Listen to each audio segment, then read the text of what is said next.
Handicapper Steve here, handicapping the racing from Keeneland Racecourse here on Tuesday. It is the 8th of April, 2025. Gonna look at the stakes races on Blue Rest Day from Keeneland, but before I get on to that, remember to please follow me on Twitter at Horse Racing Kid 5 for more selections for race courses around the world, and I mean it around the world.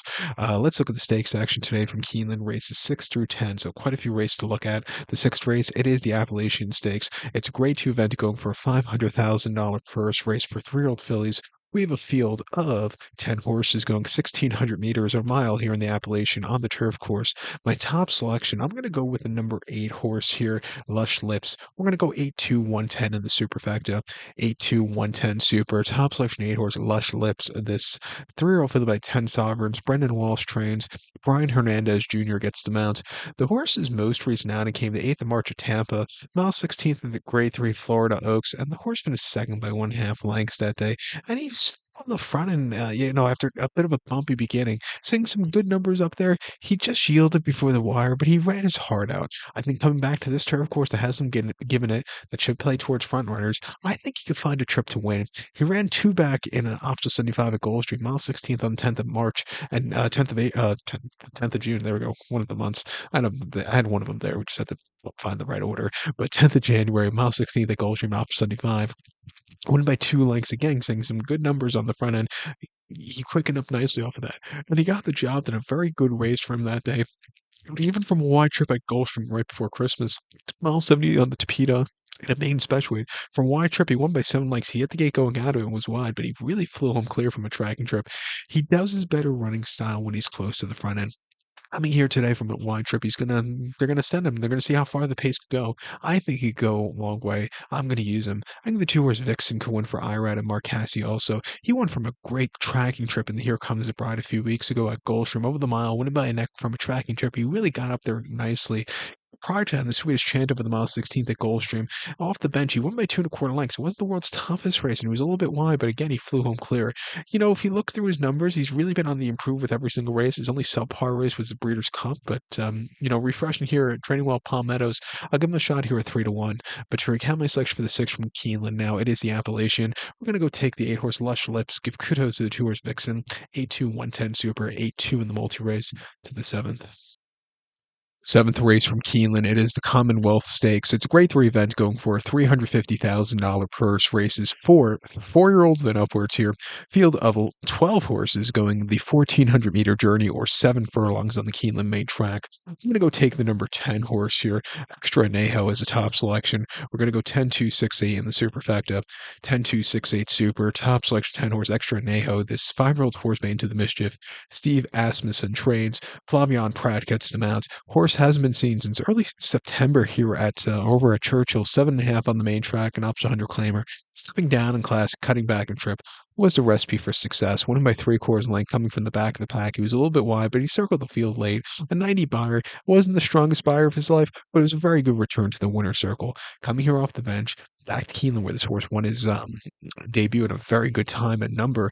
I think he could find a trip back to the winner's circle today. I don't think it's the world's toughest Commonwealth, and I think he should find the forwardly trip here, or a good trip in front of him to close up into, shall I say. He ran 2 back in the West Virginia Governor Stakes at Mountaineer, mile 16th on the 4th of August, and he finished 4th by 3 lengths that day, and he was dueling on the front end, and then he just couldn't stay the trip. He yielded out of it. He just got beat by better horses on the day. It wasn't his day to win. And then back at Churchill, with a 1-turn mile Mahanchin, finishing 7 by 10.25 lengths that day. He was with him early on, but then just completely crumbled. The race before, I thought he ran terrifically at Churchill off the bench. 7 furlongs, option 100, win by 3.25 lengths coming from the back of the pack off the 10-month bench. I thought that was a very good effort. I would like to see him not be on the front end. If he could get a good tracking trip, I think he could find the winner's circle. At 8-1, I'm going to use him here. The 2 horse Montalcino, Sherry DeVoe and Jose Ortiz could win also. He was, he broke his main on closing weekend at Saratoga with the 7 furlongs quite nicely, winning by 1.25 lengths with 91 bar. Good run. Came back to run here at Keeneland in the fall with 7 in a lounge race. Winning by half a dozen that day with a 97 bar. That was a very good run. Came back to run a very good place behind miles ahead in the Thanksgiving Classic at Fairgrounds over the 6. Finished the second by ahead with a 103 bar, not bad, and came back to win at the Fairgrounds fairgrounds, going 3/4 and optional 50 with a 100 buyer. Went by 5.5 lengths, ridden out. That was a very good run. He's facing some tough competition here today, but he's training well at the fairgrounds. I'm going to give him a shot here at 3-1 in the All Stakes pick four. But to recap my selection for the 7 from Keeneland, now it is the Commonwealth. Going to take the 10 horse extra Neho. Give kudos to the 2 horse Montelesino. Where we're 10-2-6-8 super. 10-2 in the multi-race. The eighth race now from Keeneland is the Grade 1 Madison Stakes. It's a Grade 1 event going for a $650,000 purse. Races for fillies, mares, 4-year-olds and upwards. Field of 8 horses entered. The number where are we? Number 6 horse Skylo will probably be withdrawn here, so we'll be down to a field of 7 horses going 1,400 meters or 7 furlongs here in the Madison. I'm going to go with the number 2 horse here, Emery. We're going to go 2-4-8-7 in the superfecta. 2-4-8-7 super. Top selection 2 horse Emery. This 4-year field of more than ready. Brad Cox trains. Luan Machado gets the mount. The horse's most recent appearance to the races came the inside information at Gulfstream, 7 furlongs, 25th of January, and he finished second by a neck. Mystic Lake really ran a terrific race that day to get the job done, basically on the front end, that day dueling, and had to be used a lot to get the job done. But this horse, he was making it interesting late. She just missed late, but she ran her heart out. She ran just like a winner. But refreshing here to Keeneland with this horse likes running in the past and is training well. I think she could, improve off the inside information race. She ran here in the fall most recently in the Grade 2 Raven Run. Over the 7 furlongs, she won by 2 lengths, and from a tracking trip, she circled the field late, and she got the job done. 95 bar wasn't the strongest of her life, but still was a very good number that could definitely win here. And then prior to that, the test at Saratoga, 7 furlongs on a very weird money going. Finished second by 2 1/4 lengths. Ways and means freak that day. Next start winner. This horse just placed behind a very good horse there. And then the victory ride at Aqueduct, 6.5 on the 4th of July. Winning by 3/4 length, 60 cents a dollar. Beating Mystic Lake Combe, who was the next start winner, and Helena's Forte, who was the next start winner. This horse just again freaked that day from a tracking trip. Like I said, she likes running here. She won here last spring, going 3/4. Came back to end the season off last year in the Raven Run quite nicely. Come here at 3-1. I'm going to use her on the ticket. Don't throw out the 4 horse, my main squeeze from Mike Maker and Luis Saez. Had a very good race in the 2 back in the Dogwood here over at Churchill with the 7th of September. Winning by 5 lengths, closing up from nowhere. I thought that was a very good run. Prior to that, she ran a very good place behind Emery in that Raven Run also. Since coming from stakes quality horses to open company last spring, this horse has really had a good season last year under the radar season. She won twice. She won the Dogwood and won the 8 Bells, but came back to run some decent places in like the test and the Charlestown Classic and like I said, the Raven Run. But come back here training well at Churchill. I'm going to give her a shot on the pick 4 ticket. But to recap my selection now for the 8th from Keeneland, it is the Grade 1 Madison. We're going to go take the 2 horse Emery. Give kudos to the 4 horse, my main squeeze. 2-4-8-7 super. 2-4 in the multi race. And the 9th race now from Keeneland, it is the Shakertown Stakes. It's a Grade 2 event going for a $400,000 purse race for 3-year-olds and upwards. We field of 11 horses in the Shakertown going 1,100 meters or 5.5 furlongs on the Keeneland turf course. I'm going to go take the number 3 horse Arzak as the top selection. 3-1-2-4 in the superfecta. 3-1-2-4 super. Top selection of 3 horse Arzak. This 7-year-old horse, but not this time. Michael Trombetta trains. Irider Cheese Jr. gets the mount. They ran the horse most recently in the Giannis Stakes at Gulfstream, 5 furlongs, 21st of December. First start back from the Breeders' Cup. He finished second by 3/4 length, and he had a very wide trip. You need a low forwardly paced trips going 5 furlongs on the Gulfstream Park Turf course. He had a closing up a wide trip, which is not ideal at Gulfstream, but he still nearly got to Coppola late. This horse just missed him. Coppola sat on the front end from the even wider trip, but this horse, he sat back early, swung up wide late. He just missed, but he ran his heart out. Coming back to the Keeneland Turf course, where this horse has run very well in the past, I think with a good poster up, she can find the trip to win. Ran 2 back in the Breeders' Cup Turf Sprint at Del Mar, 5 furlongs in the Jimmy Durante Turf course. Finished 6 by 1.5 lengths that day, and just comfortable on the rail. Never really got going. Was just very flat that day. And then the Woodford Stakes here at Keeneland over the 5.5 in October. His only defeat on this turf course, finished 3rd by 2 lengths that day, and had a very troubled trip from a wide trip. He sat back early. He moved a little bit late, but he still needs something more. But other than that, on this turf course, he won the Woodford here 2 seasons ago. Came back to win this race last year off the bench with a 99 buyer, and had a massive place in the Jaipur behind Cogburn last year. Refreshing here, he's due for his first victory, and since this race last year, I think he could find it. I think the 1 horse Run Carson can win also for Kelsley Danner and John Velasquez was a winner two back in the last race at Churchill, going 5.5 in the fall. Went by 1/4 lengths. He really, got the job going away late, but he did the check early on, which cost him. Came back to win the Holiday Cheer at Turfway with a six in December on the Tapeta, where he finished second by 1/4 lengths, where he just wasn't getting into it. The winner was a much the best winner and a next start winner, but this horse just wasn't comfortable that day. Did wonders going turf sprinting last summer. Actually won the Carl Place at Aqueduct on the outer turf course, going six quite nicely in October, and then won a very nice race at Colonial, going 5.5 last year.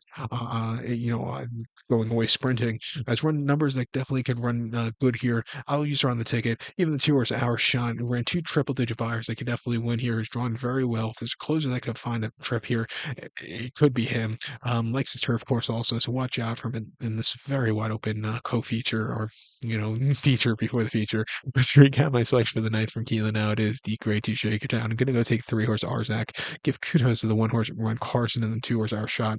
3-1-2-4 Super. 3-1 in the multi-race. The featured 10th race now from Keeneland. It is the Toyota Bluegrass Stakes. It's a Grade 1 event going for a $1.25 million purse, race for 3-year-olds here. 7 horses are going 1,800 meters or a mile and 1/8 here in the Bluegrass. My top selection, I'm going to go take the 6 horse Chancer McPatrick. I'm going to go 6-1-5-3 in the superfecta. 6-1-5-3 super. Top selection, 6 horse Chancer McPatrick. 3-year-old Colton McKenzie. Chad Brown trains. Flavian Pratt gets the mounts. They ran the horse off the bench on the 8th of March at Tampa, mile 16th in the Tampa Derby, and he finished second by 3.5 lengths that day. And he basically sat back early. He moved a little bit late, but he needed the race off the bench. It was his first start back from a minor surgery, and so they were a little bit behind the eight ball with training. I think coming here second off the bench, more experience under his belt, and not a lot of mistraining. I think he can find the trip to win to get the early momentum to Louisville in about 3 weeks' time. He ran two back in the Brews Cup Juvenile at Del Mar, mile 16th in the first November, and he finished sixth by 6.5 lengths that day. And he just wasn't comfortable. He didn't get out of the gate so clearly. Citizens Bowl really closed up well. He was just flat. I don't know if he just liked the course there at Del Mar, but other than that, he's been pretty perfect. He won the Champagne, a very, not the world's toughest quality Champagne at Aqueduct over the 1 turn mile in the fall.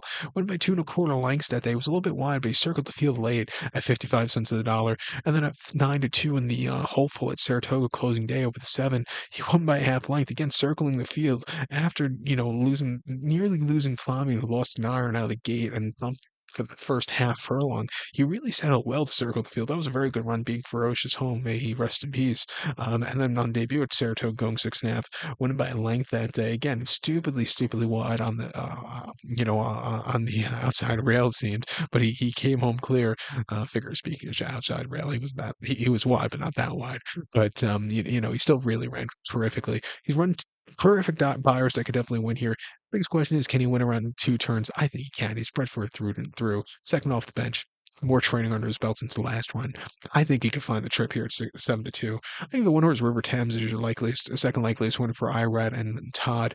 He had a very good race in the Fountain of Youth over the mile 16th at Goldstream, where he finished second by a neck. And if they ran the race like they usually did at Goldstream with the normal mile 16th run up, not with that extended run up that they started that week at Goldstream, he probably would have won. He got nailed of the wire by Sovereignty, who came back to run a very good place in the Florida Derby. Watch out him going to Louisville in a few weeks' time. But this horse, he stalked, he had the lead. Sovereign caught him, but he ran his heart out. First star run, 2 turns, wasn't bad at all. He's going to have more experience coming here today. He's drawn very wide. I think he can improve off that run. He ran two back in option 5 with the 1 turn mile Gulfstream in February. Went by 6.5 lengths from a tracking trip. He flew home clear late. I thought that was a very strong run. And then prior to that, Goldstream over the 6th in a main special weight, went by 4 1/4 lengths from a tracking trip. He was a little bit wide, probably over the trip he didn't really appreciate, but he still won quite nicely. He's run quite good mid-90s buyers that could win here today. I think he gets some redemption from his last race. I'm going to use him on the ticket. But to recap my selection now for the 10th from Keeneland, it is the Grade 1 1.25 Toyota Bluegrass. I'm going to take the 6 horse Chancer McPatrick. Give kudos to the 1 horse River Thames. 6-1-5-3 Super. 6-1 in the multi-race. So good luck to all, and please follow me on Twitter at HorseRacingKit5. Good luck, everybody.